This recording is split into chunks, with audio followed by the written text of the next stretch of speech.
Hey, welcome back to Rapid Flow. This is a video I've been dying to make. This is what a real 808 sounds like in the context of electronic music. Check it out. And this is not being generated by a plugin. This is being generated by discrete analog circuits. It's the incredible 808 that we're going to be looking at today. Strap yourselves in, put on some headphones because you are going to have to hear this sub properly. All right, let's dive in.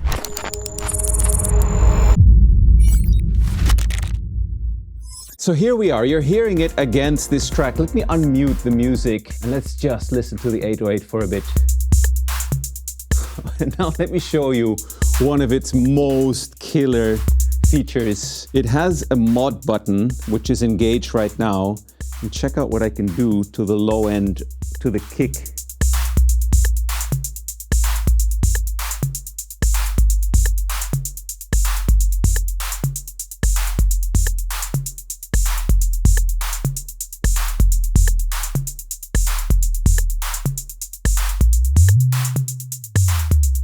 Now tell me that's not one of the most beautiful sine drum kick drums you've ever heard. Let's go back and bring it into the track.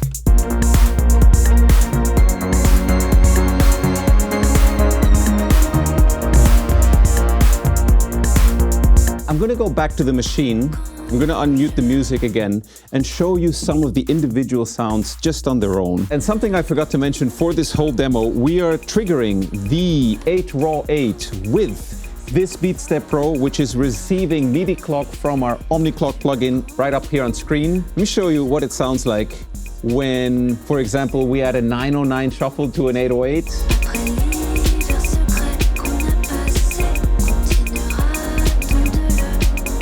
Let's get into this.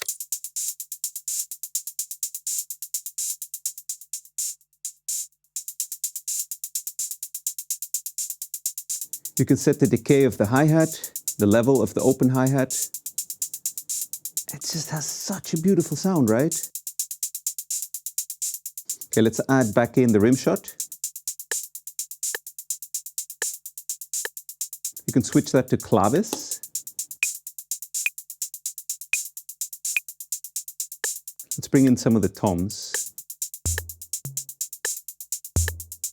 And what I really appreciate is also the way the toms sound. You can tune them.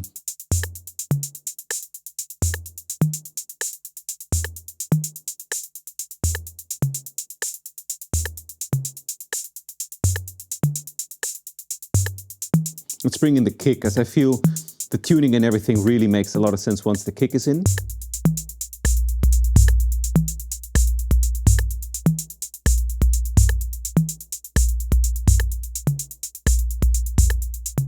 And you can switch the toms to conga, which is just higher up, basically.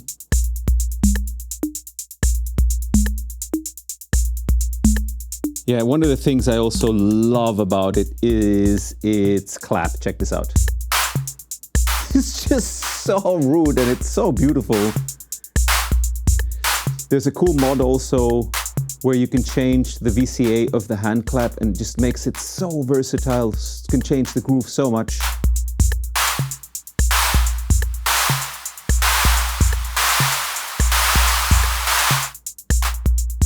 What a beautiful clap. It's just like the ideal clap straight out of the machine. You can turn this into maracas, where it can become like a noise oscillator. Because when you open the VCA, at some point it just opens its gate permanently, it seems like.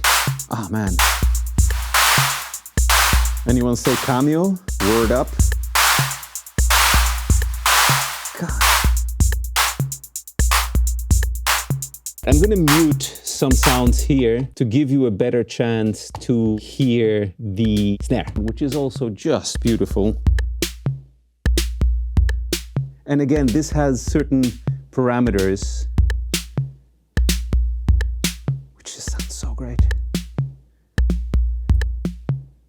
So it has snappy here. It has snare drum tone.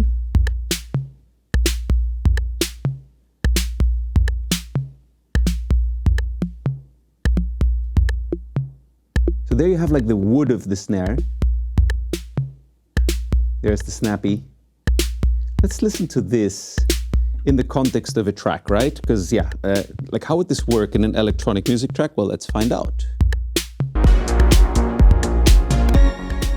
Let's quickly just adjust the timing on this a little. It's a little early.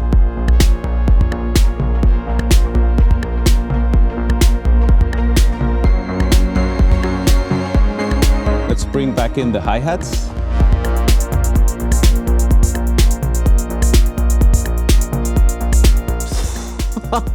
It's ridiculous how good it sounds.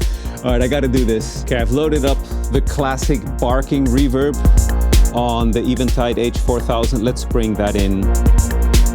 Have a listen to this.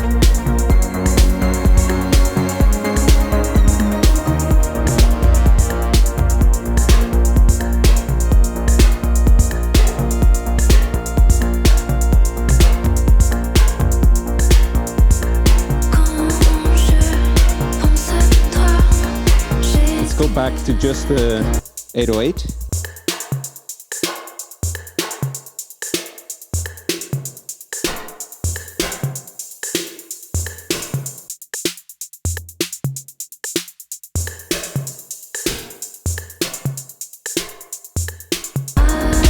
I can tell I'm totally getting carried away on the sound demos here. Let me tell you a little bit about this machine and my history of getting this machine. I got this machine about 5 years ago, I would say. I bought it from Florian. And yeah, let me tell you a bit of the backstory of this. This is a no compromise, discrete component, through-hole, hand-soldered, hand-tested, hand-calibrated machine, which sole purpose is to sound as close as possible to an 808 circuit generation without all of the compromises of, for example, doing a surface mount approach to building it, and also obviously without the sequencer, because that would of course increase complexity and cost a lot. But Florian's goal, who made this, was I think really to achieve the ultimate quality in an 808, and this has absolutely the life of an 808, the vibe of an 808. And I can say that positively because I've worked extensively with an 808, so a real hardware, original classic 808 6-7K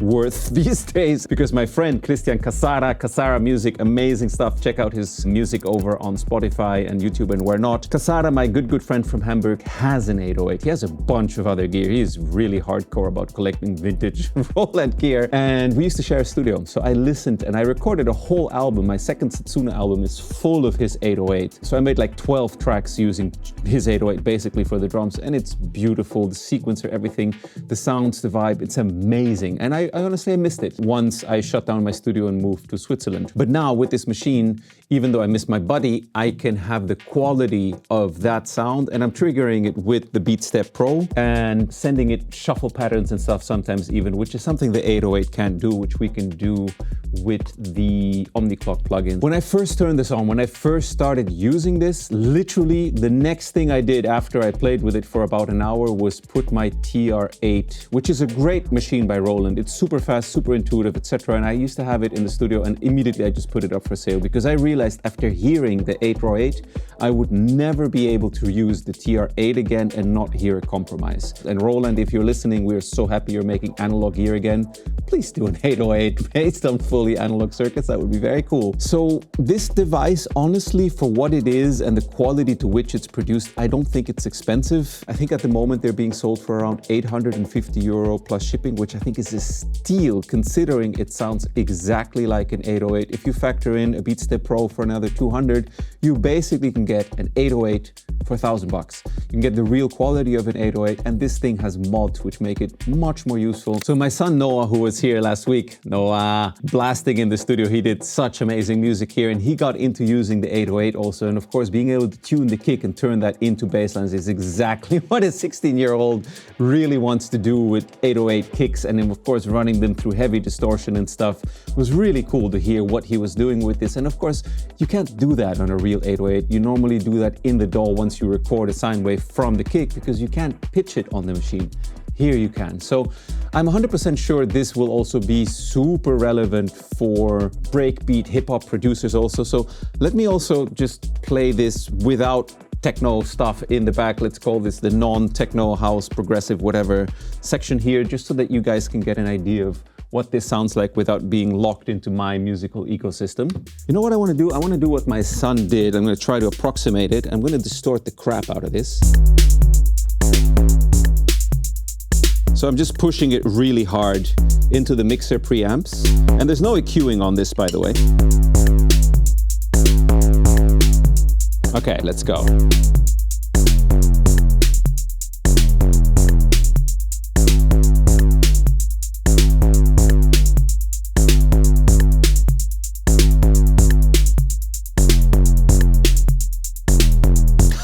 How good does that sound? Let's make it punchy. Let me just close the tone a bit on it. I'm going to remove the distortion for a bit just to give it to you clean. Okay, let's have a listen to what the tone is doing.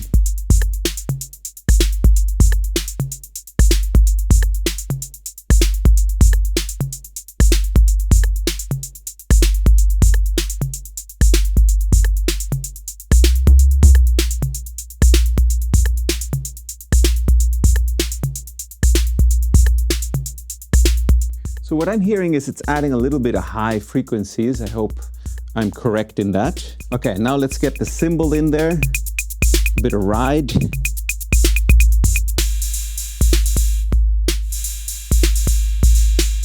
So this tone adds more high frequency. And I think the decay, you'll hear it better if I remove a couple of hits from it.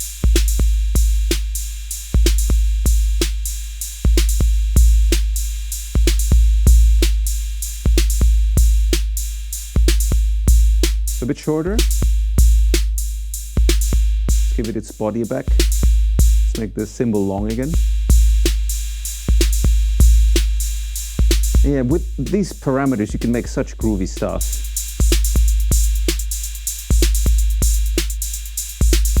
Bring in the toms.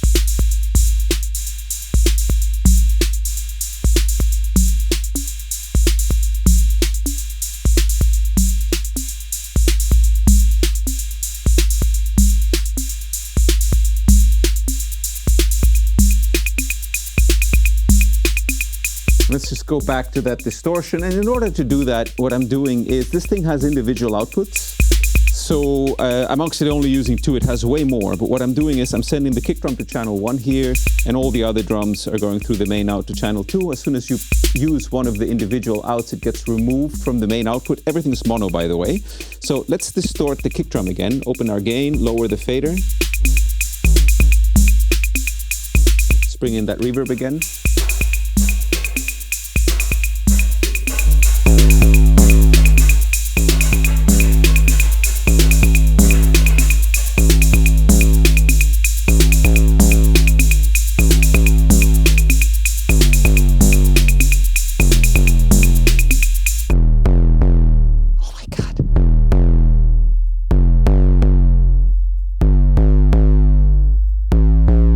Some APB Dynasonics mixer distortion.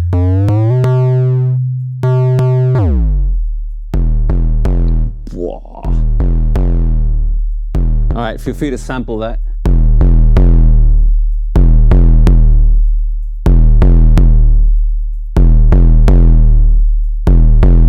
That's a raw sound, so it does its name. Absolutely justifies its name. My God, it sounds good. This has been the 808. I highly recommend you pick one up before Florian realizes he could be charging 2 or 3 times more for this than he is. For all the people making electronic music, it is so great to have these classic hi-hats, snares, claps, and just be able to really make them groovy and slot in your track just right. It's like such a great building block to get a track started when you have such great foundational sounds to build around. I love the kick on this thing. It's present all over Rapid Flow templates. The DNA suite has a bunch of them. The Infinity Bundle has a bunch of them that are recorded. Who is this for? Everyone. If you make electronic music or hip hop or trap or anything like that, you can't go wrong with an 808. I think there's a reason why it's the most recognizable drum sound, I would say even over a 909. It's just so versatile. They're like locked into our brains, into our culture, and having access to these sounds in analog in this quality it's absolutely worth it. It's super inspiring, this machine. As I recently shared on an Instagram series, I will never let this machine go no matter what anyone offers me for it, because I actually like it better than the 808 that I used to work on. So yes, this was my quick overview of the RAW8. Huge shout out to Florian, who makes these with so much love and dedication. It absolutely comes across in every sound, in every note, in every hit that you trigger with it. And yeah, go check him out, send him some love, follow him on the Instagram, he's there. Yeah, tell me if you want to see any more machinery here in the studio, I'm happy to make it. The 808 through the tape machine would be sick, but yeah, it's just time. Oh, and today is full moon, which is yesterday for you watching this video, meaning if you don't catch me on the stream live tonight, you can see the review. You can see the rewind, you can see the replay, which will be up on the channel somewhere, because I'm going to be using this and a couple of other machines in the studio, as always on full moon, to play around in the studio live and share it with you on the stream. All right, that's it for me. I hope you're having an amazing time in the studio, and we'll see you on the next one. Take it easy. Bye-bye.